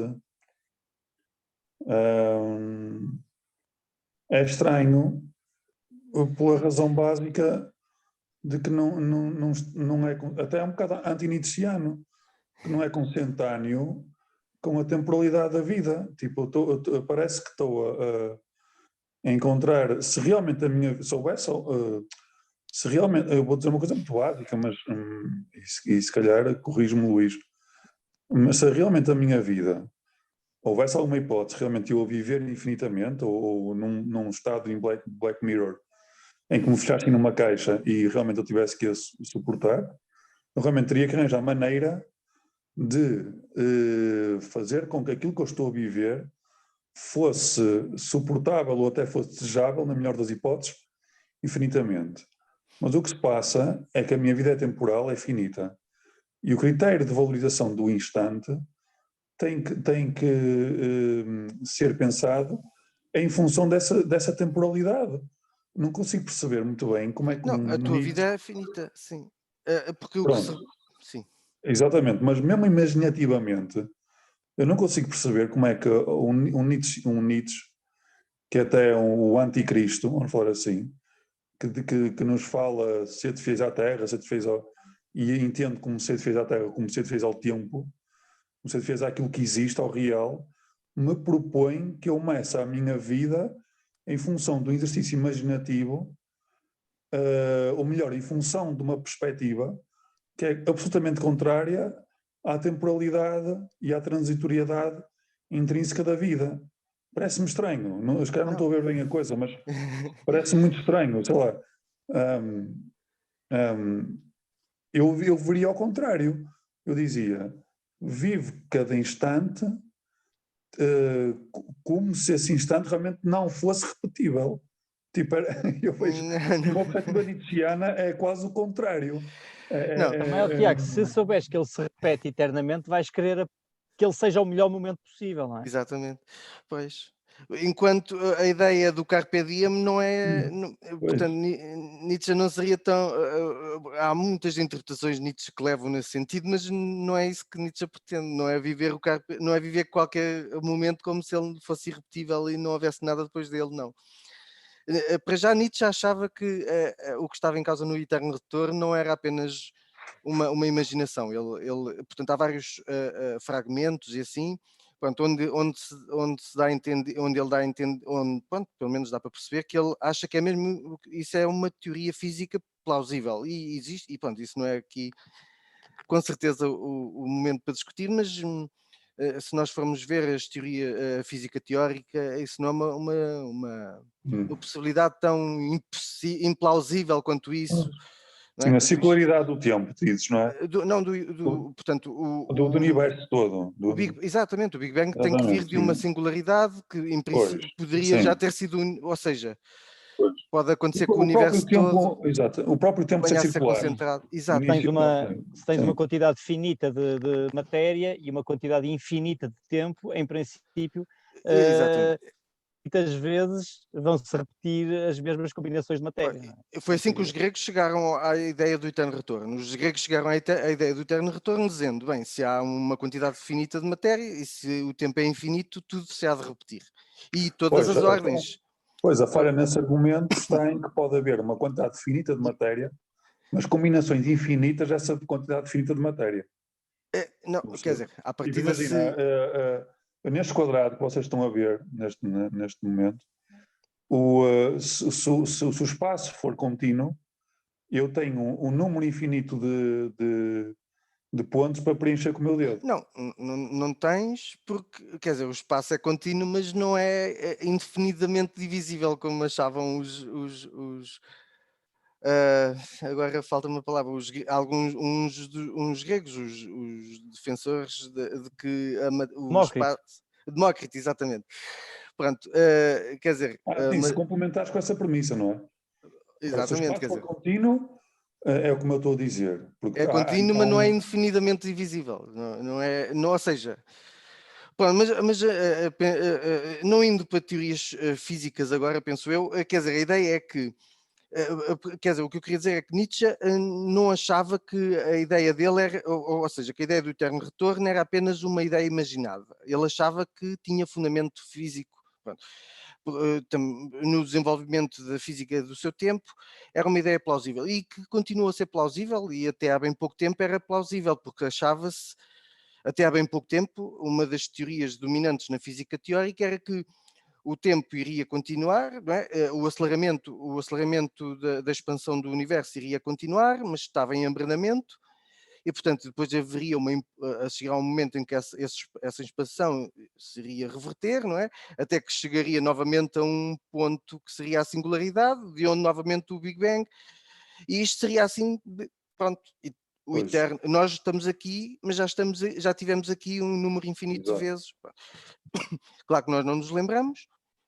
Pronto, esta é uma das críticas que se faz a Nietzsche. Uma das críticas que se faz a Nietzsche está bem, o eterno retorno até pode ser verdadeiro, mas quer seja verdadeiro, quer não seja, é indiferente para o indivíduo, porque o indivíduo pode viver se o eterno retorno for verdadeiro, eu já estive aqui a fazer isto um número infinito de vezes, mas isso é indiferente para mim, porque eu não me lembro de nenhuma dessas vezes, nem sinto o que. Portanto, não há uma ligação entre a minha consciência e a consciência dos outros eus que Mas tiveram a eu não viver. ia querer que o meu próximo eu não tivesse uma vida com o maior número de prazer e de satisfação e de, não é? De florescimento. Não Sim. nem queria dizer felicidade ou prazer, que eu acho que é uma, Florescimento, que é, não aliás, é? uma palavra que ele usa. Sim, o mais rica possível, não é? Portanto, Sim, eu mas sei, eu não me vou florescimento, lembrar. ele usa essa palavra, florescimento, florescimento, É uma florescer. palavra que vem dos gregos, não é? Sim. Pelo menos de Aristóteles. Portanto, eu não ia querer que o meu próximo eu, daqui a uns 5 ou 6 Big Bangs à frente, Yeah. não vivesse o melhor possível. Pronto. Sim, Não é? Portanto, apesar de não ter memória, de não se lembrar, eu ia querer o melhor para ele, não é? sim. Mas uma crítica que também se faz a esta visão é que eu não quero, mas a verdade é que não posso fazer nada contra isso, porque aquilo que se viveu na décima, ou a falar na décima, é sempre estranho, porque isto é uma repetição eterna, ou seja, há sempre uma repetição eterna para trás e para a frente, mas, mas quer dizer, seja o que for que se tenha vivido há 10.000 repetições atrás, é aquilo que se está a viver agora.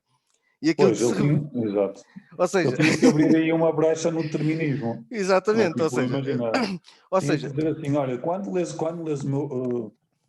agora que leste o meu livro, não é? O Nietzsche está a pensar, sim, vais quebrar essa cadeia determinística mas e isso não vais funciona. viver fulgurantemente.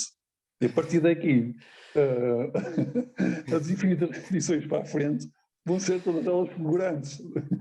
Mas das duas, uma, ou nas repetições que já houve para trás, também li o livro e também alterei, ou então nada pronto, lá está assim, é uma crítica que se faz a Nietzsche, é que não dá para alterar as repetições. Portanto, o que pode alterar é realmente a ideia do eterno retorno, mas isto é tudo muito complicado, porque realmente a ideia do eterno retorno pode fazer com que o sujeito viva de uma maneira diferente. Mas então isso terá que acontecer em todas as repetições, não é só não é numa, não é? Não sei se me estou a fazer entender, ou seja, eu agora neste momento estou a pensar assim, epá, descobri, agora esta ideia do eterno retorno realmente é interessante e vou aplicá-la na minha vida. Mas isto que eu estou a fazer agora já aconteceu em todas as repetições anteriormente. Não é? Exatamente. Pronto, então, daí que se diga que pronto, os nietzschianos, não é, defendem que realmente a ideia do eterno retorno tem um valor apenas ético, no sentido de que eu posso aproveitá-la para me motivar a mim mesmo na minha vida. Ou seja, pensar que devo viver cada momento pensando assim, será, se eu vivesse este momento eternamente, o que é que eu preferia fazer? Não é? Mas Nietzsche também liga sempre isso à outra ideia, de que é, nós não podemos controlar a vida. Por mais que eu me esforce para viver a vida da melhor maneira possível, há sempre imensos aspectos que me escapam. Mas, peço desculpa, mas segundo Nietzsche, basta que haja um momento na vida em que eu acho que realmente é significativo para mim, para que esse momento justifique toda a minha vida. Porque eu penso assim, tudo bem, eu passei por muitas coisas, mas houve aquele momento ali, e para mim aquele momento vale toda a minha vida. E isto era uma ideia a que Nietzsche dava muita importância. Realmente nós podemos não estar muito sensibilizados para ela, mas Nietzsche dava muita importância a esta ideia, até porque ele passava por muitas fases, ele tinha que andar sempre a fugir do frio, ele era muito, tinha muitas doenças, era doente e tinha que fugir sempre do inverno, não é? Porque ele era muito afetado pelas doenças, pelo frio. E então ele tinha muito esta noção que eu posso estar agora um tempo bem e daqui a uns tempos estar acamado. Pronto, e não ter qualquer controle sobre essa possibilidade. Portanto, eu não posso controlar tudo aquilo que posso fazer na vida, mas Nietzsche achava que basta que haja um momento na minha vida que seja realmente muito significativo para mim, para justificar toda a minha existência. Porque porque para mim vale a pena sofrer tudo o resto por aquele momento. Não é? Pelo Isso menos... é uma racionalização muito engraçada, que eu posso me Pois. reformar mais cedo, então, não é? Então, Já está, Não, já me cumpri, já já me está. cumpri. Sim, eu sim. acho que realmente esse pensamento é bonito. Pode não ser Aquilo que dá valor à minha vida não é esse momento, mas é eu pensar que esse momento dá valor à minha vida. mas isso não há outra forma, não há outra forma. Porque... Não, mas repara, mas é diferente, porque o Nietzsche diz assim, se pensar naquele momento, a minha vida está fechada por causa daquele valor, por causa daquele momento. Não é? Eu estou a dizer uma coisa diferente. Eu estou a dizer que ao ler Nietzsche, eu vou valorizar a minha vida Sim, sim, sim. justamente porque acredito que a minha vida é valorizada por esse exercício de valorização desse Sim, momento. sim, sim, são duas ideias que ele, ou seja, a ideia do eterno retorno surge daquela que eu disse antes, que é de haver um momento da vida que justifica toda a vida, não é? Toda a existência, mas depois ele chega, depois desenvolve aquilo que tu estás a dizer agora, que é justamente usar esta ideia do eterno retorno para me motivar a viver cada momento.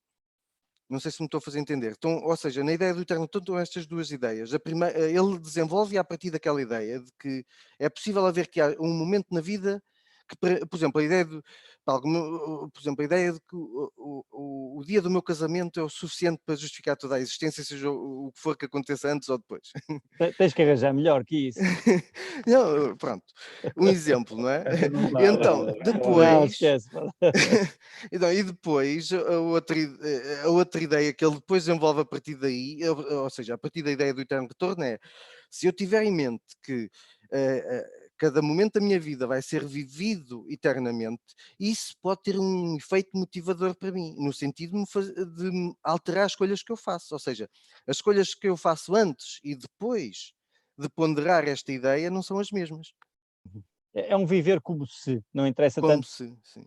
realmente é assim, é como se fosse assim, não é? Como se a minha vida repetisse eternamente. Sim, acho que sim. Se bem que ele achava que se repetia mesmo, mas lá está, os comentadores, não é, chegam à conclusão de que a única forma de dar uma utilidade a esta ideia é pensar, pronto, pois. num Mas como se. não é anti-nietzschiano escolher Não, a não, perspectiva, não é? não, não, Não, lá não. está, mas o facto do Nietzsche achar que realmente nós repetimos a nossa vida eternamente, para mim torna mais plausível a ideia de Nietzsche dentro do registro nietzschiano. Isto é, já não é um exercício imaginativo Não. de algo que é extraterreno, que é viva a tua vida como se ela se repetisse eternamente, mas esse como se é um mero exercício imaginativo. Se ele acreditava que realmente a vida Ele se repete acreditava, eternamente, sim. aí a coisa muda. Pois ele, para Porque, ele era porque uma. é do género, ok, dado que a tua vida se repete eternamente, então pensa em vivê-la de maneira a que isso valha a pena. Sim, essa era a ideia. Sim. O Sim, melhor sim, essa era a motivador ideia. é acreditarmos realmente em alguma coisa, não é? O melhor motivador. Sim, Se acharmos que há ali exatamente. alguma dúvida.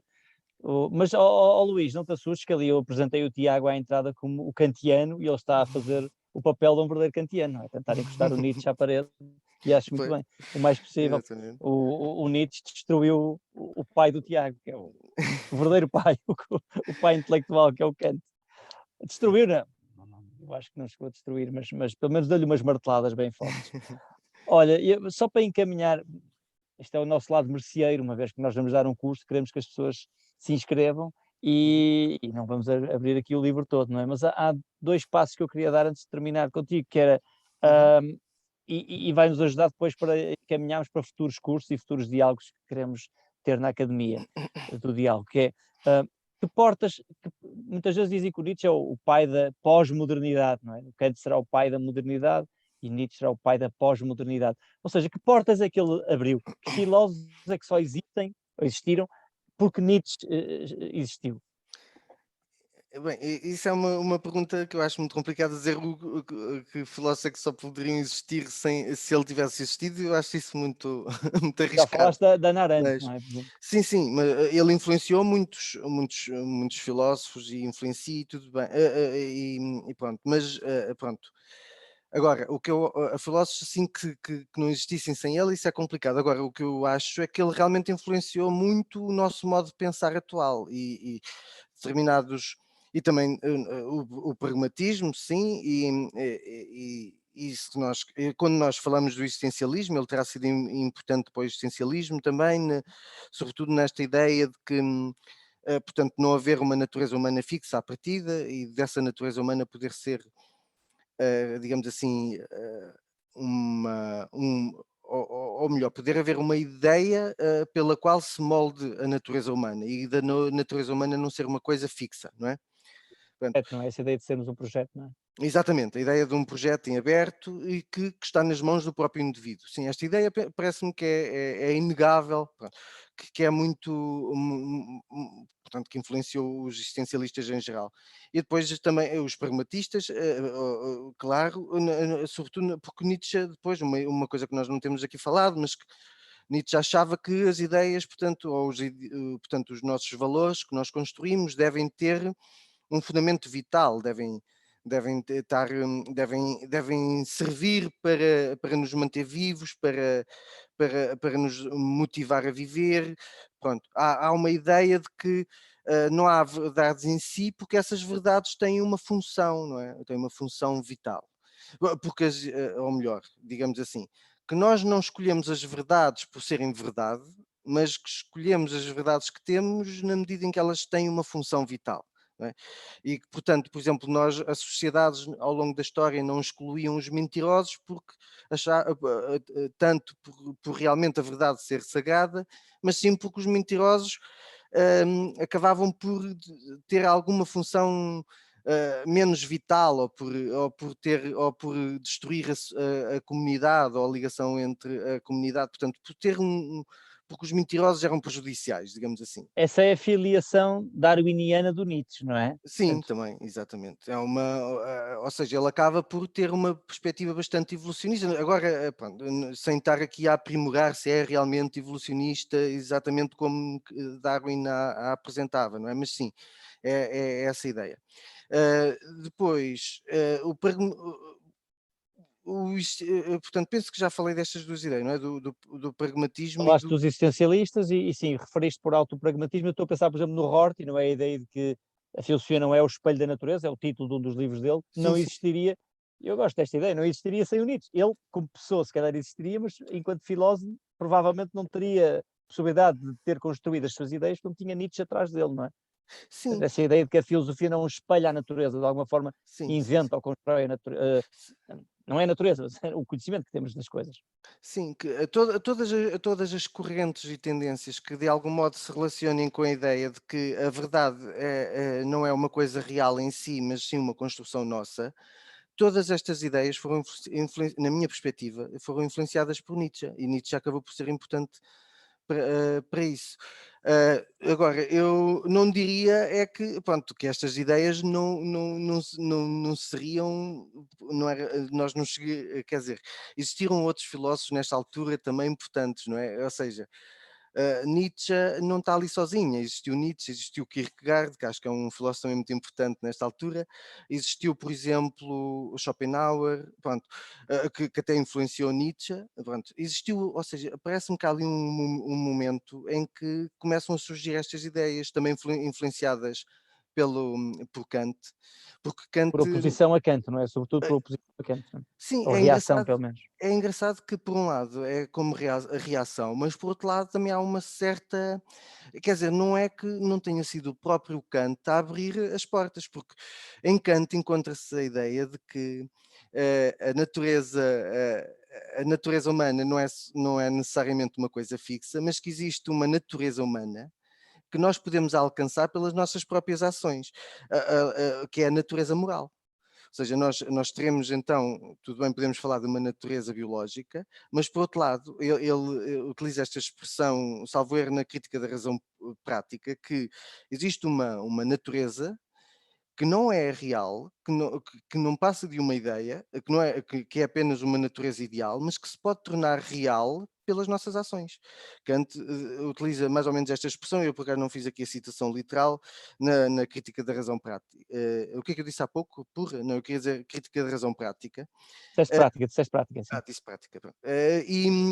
E esta ideia que pode passar assim entre os pingos da chuva, porque realmente nós o que decoramos mais, memorizamos mais em Kant é a ideia de que há uma lei moral fixa.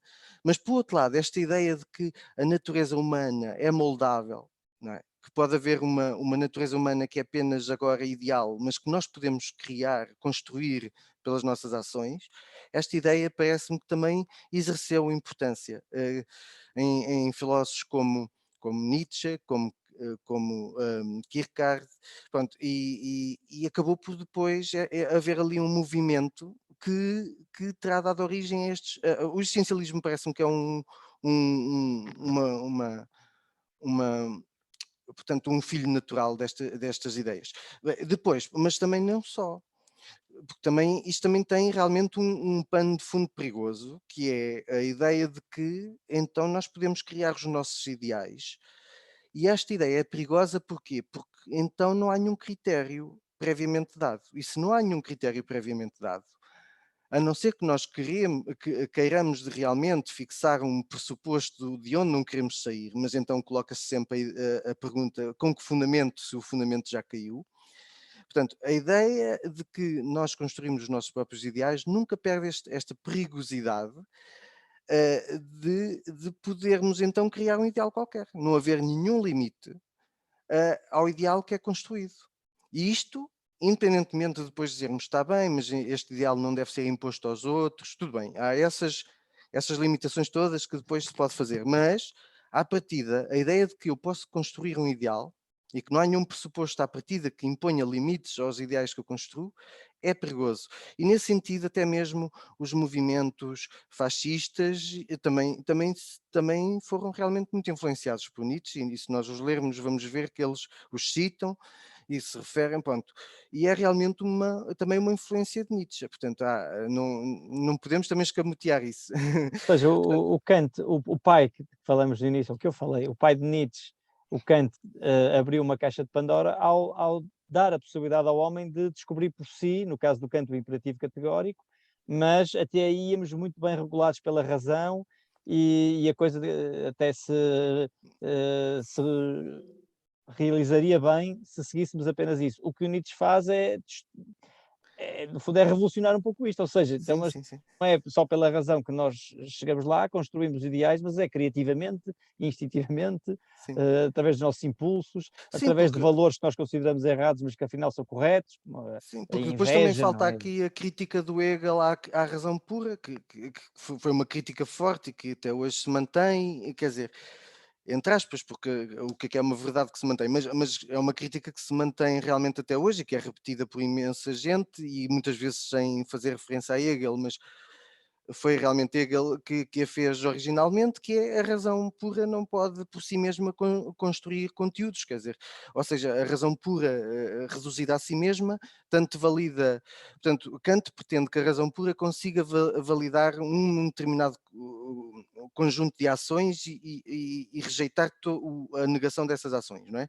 Aplicando a razão, portanto, a razão pura vai aplicar o imperativo categórico a um determinado caso e vai dizer que, neste caso, o que é certo é isto. Portanto, Hum. ou seja, a razão pura para Kant poderia ser desformalizada, produzindo conteúdo. Não era apenas uma forma vazia, como pronto, para Kant, a razão pura era uma forma que se desformalizava concretamente, que é isso que ele tenta mostrar na típica da razão pura prática, que é mostrar que a lei formal, in abstracto, pode ser desformalizada em ações in concreto. Ou seja, eu digo, é isto aqui que é bem. Pronto, e o que Hegel depois tenta mostrar é que não é possível fazer isto, só que a razão pura é absolutamente formal, não consegue dar conteúdo a si mesma, a não ser que outras instâncias, outras fontes lhe o deem, seja o sentimento, seja a cultura, seja o Estado. E daí também a importância de Hegel, que vem dizer que vem dizer que então tem que ser o Estado a desformalizar a razão pura, digamos assim. Pronto, não me queria perder. Pronto, mas Em defesa dos kantianos, há uma série de interpretações. O outro dia, em sim, conversa sim, com a claro. Dina Mendonça, aqui num diálogo sobre filosofia das emoções, que está disponível na Academia do Diálogo, ela referiu a hipótese de que o próprio Hegel já tinha tido isso em conta e a questão da motivação da razão pura, por exemplo, já tinha também, de alguma forma, colocado aí a questão da intuição e da emoção ao serviço da razão pura. Mas isso pronto, são pequenas interpretações que se calhar escapam-nos aqui um bocadinho, não é? Sim, não, eu estava aqui só a falar de Hegel, pronto, porque é um aspecto que tinha aqui faltado e que é o aspecto de que Kant realmente, pronto, diz que nós podemos construir, obter uma natureza a partir das nossas ações, mas como a razão pura está ali a manter, como tu dizias, pronto, aquilo dentro dos limites, tudo bem. O problema é que depois vem Hegel e mostra que a razão pura, afinal, é formal e não consegue desformalizar-se só por si, e então surge o problema de onde é que nós vamos buscar então o conteúdo, e se não o devemos ir buscar à mera tradição e também não às instituições, ficamos com a subjetividade. Pronto, e então depois o problema todo é como constituir sentido a partir da subjetividade sem cair na arbitrariedade. Não é? Não sei se me estou a fazer. Ou seja, se eu não posso recorrer simplesmente às tradições, porque aí estou a basear-me simplesmente em coisas que já foram construídas antes de mim e não é um sentido dado por mim. Também não posso simplesmente seguir as instituições, porque também, bem, as instituições também podem ser isto ou aquilo, não é? Podem um dia dizer-se uma coisa, outro dia dizer outro. Em Tens a França há arbitrariedade e tens o perigo do niilismo ou da não no ação. nihilismo, exatamente. Pronto, então é este o problema todo, porque depois o problema que vem a seguir é que também Hegel mostrou na filosofia na introdução à filosofia do direito, salvo erro, que depois o problema que vem a seguir é que a subjetividade quer elevar à universalidade a sua própria subjetividade, ou seja, e que segundo Hegel foi o que levou ao terror em França, na Revolução Francesa, que é este aqui diz o bem é isto, e acha que então isto deve valer para toda a gente. Mas este aqui acha que o bem é outra coisa, e acha que isso deve valer para toda a gente. E assim surge o terror.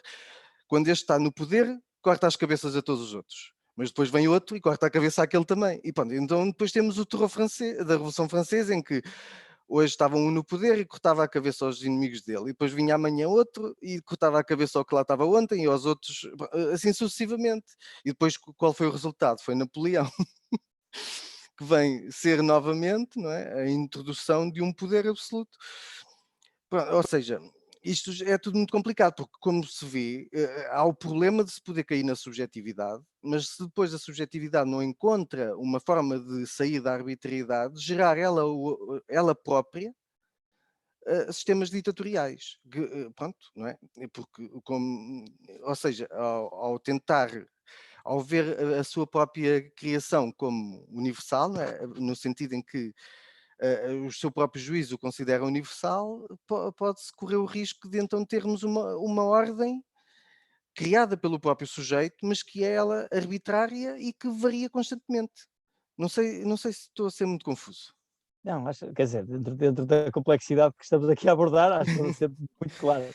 Mas, Luís, só antes de terminar, e o Tiago, se calhar também depois quer dizer alguma coisa, tirando o interesse histórico que há e que nota-se que tens bastante por todo este enquadramento, falas e vai ser muito interessante, se calhar a primeira sessão até por isso, para enquadrar o pensamento de Nietzsche, não é? Como agente e reagente a certos autores. A pergunta que eu te fazia era, para quem não é de filosofia, nos dias de hoje, e tirando esse enquadramento histórico que é realmente interessante por si, em que é que Nietzsche é um autor interessante para ler hoje em dia? Assim, uma ou duas coisas que acho que nos pode ajudar a viver e a compreender os dias de hoje. Sim, eu acho que é muito importante, que Nietzsche para nós é importante e em primeiro lugar, pronto, se nós quisermos perceber de onde vimos, eu acho que Nietzsche é importante. Eu acho que Nietzsche, se nós ao lermos Nietzsche percebemos que de onde é que vêm algumas das nossas ideias. Claro que isso tem a importância que tem, mas eu acho que nós ao lermos Nietzsche conseguimos ver que ele é importante, que ele está na origem de muitas das coisas que nós pensamos hoje. Pronto, agora, não que nós pensamos exatamente como ele pensou, mas no sentido em que ele influenciou muito o nosso modo de pensar, a forma como nós hoje achamos que temos de ser nós a construir a nossa vida, não é? Que temos de ser nós a ter mão no rumo que tomamos na vida. Pronto. Eu acho que isso o que se vê muito, que se nós lermos Nietzsche, percebe-se que ele é muito importante para a formação para nós percebermos como chegámos a ser como somos hoje. Mas, por outro lado, acho que é muito importante, sobretudo porque eu acho que ele se dirige a um problema que nós também temos hoje, que é o facto de haver muitas ideias que nós continuamos a utilizar hoje sem que elas já tenham realmente significado para nós. Pronto, e então que isso realmente nos leve a repensar, não é? A tentar perceber se essas ideias que estão ainda em vigor se ainda se justifica mantê-las, e se justifica porquê, e se porventura chegarmos já à conclusão que realmente se justifica mantê-las, então vivê-las com autenticidade, digamos assim, ou seja, realmente fixarmos nelas, ou então abandoná-las. Ou seja, eu acho que Nietzsche é muito importante para nós, no sentido de que é um daqueles filósofos para os quais não há meio termos. Que é aquilo a que nós nos habituámos muito a viver, que é tentar arranjar compromissos, mas compromissos no mau sentido. Tanto que a palavra compromisso se tornou para nós hoje a ideia de que nós fazemos concessões. Fazemos um compromisso porque eu concedo. Tu achas que é A, eu acho que é não A, então ficamos aqui com meio A e meio não A. Pronto, quer dizer, fazemos concessões no sentido em que arranjamos um meio termos entre a minha posição e a tua, e é tudo muito isto, é neste sentido que tem funcionado muito a filosofia política contemporânea, é tudo no sentido de justificar a tolerância, pronto, a tolerância sempre à volta destas ideias de compromisso e de cedência de mútua parte. E Nietzsche, para o bem e para o mal, é um dos filósofos, como também Kierkegaard, lá está, é um daqueles filósofos para os quais não há meio termos, ou uma coisa ou outra. Se tu dizes que és cristão, então não vais à missa, isso não interessa nada, não interessa ir à missa, o que interessa é viveres segundo o modelo, pronto. E o modelo é aquele que Jesus apresentou, pronto. E o próprio Nietzsche não critica Jesus por isso, pronto.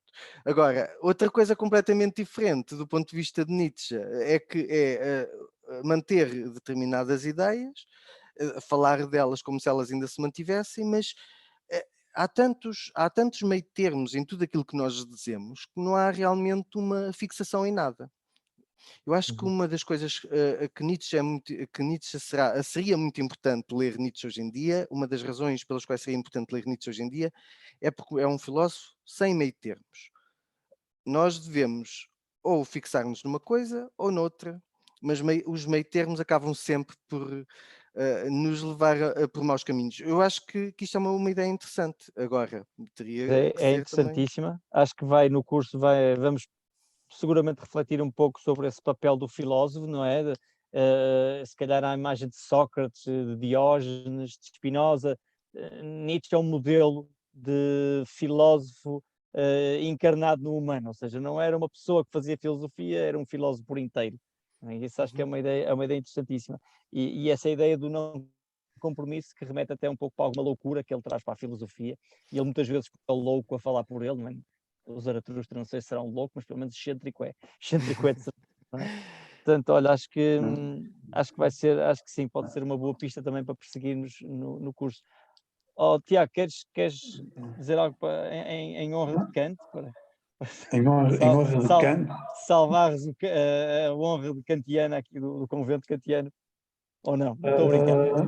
Não, se calhar ia dizer algo em honra de Nietzsche, também, para complementar o que o Luís estava a dizer. Eu acho que há pouco estávamos a falar da morte de Deus e pronto, ok, bem ou mal interpretado, e se calhar pode ter sido mal interpretado por a maior parte do pessoal, mas eu acho que a nossa civilização, a civilização ocidental, um dos marcos da nossa civilização ocidental é termos tido um pensador, não é? Temos tido um pensador que no século XIX, assim,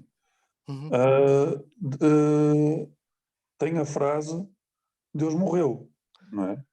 Sim, isso é impensável em muitas culturas. Exatamente, eu acho que esta é de uma violência, mesmo mal interpretado, ok, ele diz Deus morreu, somos assassinos e que pena, meu Deus, pronto.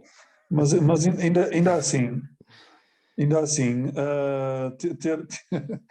ter alguém com essa liberdade de pensamento é algo que de certeza, indireto ou indiretamente, afetou também o nosso pensamento. Nós sabemos que Nietzsche é quase um marco da insurreição reflexiva. Nós temos o Nietzsche, mesmo para quem não é um estudioso de Nietzsche, nós temos isso. O Nietzsche é um marco da insurreição. Nós conhecemos a frimos do Nietzsche, nós conhecemos a violência dele, nós conhecemos o martelo do Nietzsche, não é? E isso é algo que Nietzsche trouxe para a nossa civilização de uma maneira que mais ninguém trouxe, acho eu. Mais ninguém trouxe um martelo tão poderoso, tão grande e tão destrutivo quanto Nietzsche. E é uma coisa que faz parte da nossa cultura. É um elemento.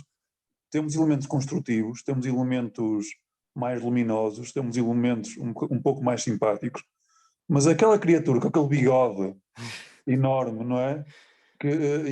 Com esse martelo metafórico, é algo que nós... Exatamente. Esse bigode é irrepetível. Por isso eu diria, o que o Nietzsche nos deixou foi o seu bigode.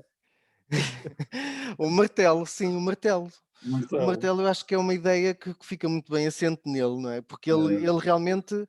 Sim, porque realmente essa ideia de que Deus morreu é uma coisa que nós não conseguiríamos pensar em muitas culturas, não é? Não é? Ainda hoje, E dessa forma, não. dessa forma... Pode-se... sei lá, imagina, já o David Hume e o mesmo Descartes, que era religioso, põe-se do mesmo canto, não é? Naquelas refutações aos argumentos de Deus. Pronto, hipótese, mas quando chega Nietzsche e tem essa frase, Deus morreu. Deus morreu é uma frase que caracteriza a civilização ocidental. Sim. A par do penso logo existo, a par do só sei que nada sei, a par do imperativo categórico de Kant, a frase Deus morreu, essa sentença de morte, é uma das características da nossa civilização. A destruição dos ídolos, a destruição dos deuses e depois a construção. Eu acho que em Nietzsche se juntam estas duas ideias de que destruir o que está, os velhos ídolos, os velhos deuses, para depois podermos construir as nossas próprias ideias pelas quais, ou seja, um sentido para a nossa vida, sermos nós a construí-lo. Eu acho que esta ideia é muito importante, a ligação destas duas ideias, e acho que é um marco também ocidental, sim, concordo. Acho que esta ideia, Nietzsche não seria pensável realmente numa civilização diferente, não é? Numa cultura diferente. Ainda hoje, nós hoje não imaginamos que alguém numa cultura diferente dissesse que Deus morreu. Ainda hoje é uma coisa que não é assim, não é fácil de dizer em muitas culturas. Não estava à espera que esta defesa de Nietzsche viesse do Tiago. Sim, senhora. Parabéns, Tiago. E essa frase, Deus morreu, como a outra que disseste, não é? Só sei que nada sei, não são tão populares em t-shirts como outra também muito conhecida, que é pedras no caminho, apanho-as todas e faço um castelo. Essa sim vende t-shirt e caneca. As nossas frases dos nossos modelos não vendem nada. Olha, mas precisamos de um modelo como este, como o Nietzsche. Se calhar há demasiadas figuras consensuais e mornas na filosofia. E deixa-me agora centrar um bocadinho, e eu sei que não gostas, mas, Luís, tu és uma alma gêmea aqui, minha, do Tiago e do pessoal da academia, porque vives a filosofia de forma nada morna, bastante intensa, nota-se que não distanciada, e às vezes o filósofo académico, e tu sabes isso, não é? Tem esse, porque para mim, e para o Tiago também, acho que concordas comigo, esse problema, parece que vives de forma distanciada e não emotivo, não apaixonado. E já percebes, um apaixonado do Nietzsche. Acho e que é a única do forma. Hegel, também senti aí uma paixãozinha pelo Hegel, parece. Hegel é daquelas lutas que tanto é uma paixão, mas é uma paixão daquelas que tanto bem, não sei como explicar, cria choque. Olha, tu já estás contratado para o Nietzsche, vais ficar contratado, e pá, eu gosto de dizer isso à frente de toda a gente para tu teres vergonha de dizer que não. Para o Kierkegaard.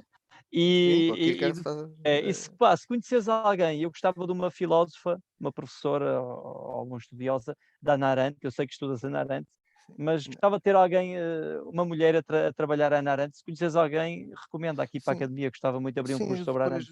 Sou capaz de estar 2 ou 3 nomes, sim. Eu, pelo menos, eu estou-me a lembrar de 2. Se entretanto mudaste de sexo, podes fazer. Não, eu dou-te-os depois. Se quiseres, posso-te os dar amanhã? Força, maravilha. Ok. Olha, Luís, pá, muito obrigado, pá. Tiago, obrigado também pela tua ajuda aqui a espremer o Luís Mendes, pá. Muito agradável. Foi muito bom, pá, foi muito agradável, muito bom. Gostei muito, por acaso. Olha, e agora muito ficamos à espera que consigam encher o curso para podermos ter aqui na academia, tá? Espero bem que sim. Um Haja grande abraço, pá. muita gente a escrever-se. Obrigado. Tá, um grande abraço. Obrigado, Luís. Divirtam-se. Tchau, Tiago. Obrigado. Tchau.